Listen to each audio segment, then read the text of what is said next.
everybody, welcome back to Skyway Classics YouTube channel. We are now going for a ride our 1985 Chevy El Camino. Of course, you know the El Camino was the only automobile that Chevy made that was part cool car and of course part truck.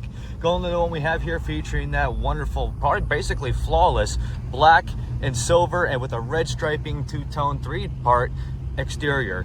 Even so, with its fine bed in the back, you will see they added the Line-X in there to protect it if ever needed to move obstacles, your friends, or even so just for the style of the truck. You should riding on them fine American racing torque wheels with the black wall tires. You can even see through the wheels, them clean disc brakes in the front and the drums in the back.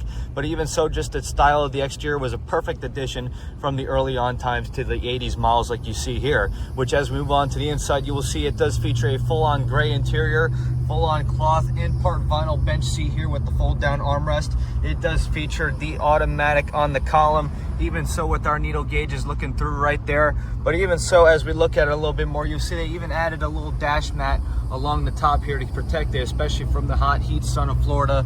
But even so, on the bottom here, you will see we have our AC controls, followed by an upgraded retro sound two-knob radio with USB and aux plug-in, which even from the top you will see you do have that little microphone up there if you ever want to call your friends, maybe tell them how cool you are in your little El Camino. But even so, some of your side functions you will see here are the power locks, followed by the power windows, which does conclude us onto the engine bay featuring that fine little small block Chevy. Of course, a very reliable 350, which is perfect to handle any type of vehicle, sounding good coming from the back.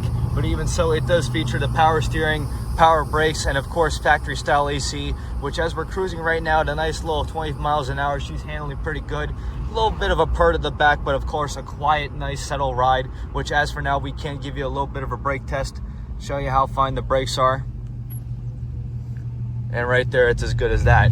But as for now though, we are just gonna get it turned around and up on the lift. So if you have a moment, folks, please stay tuned with us to see the underneath.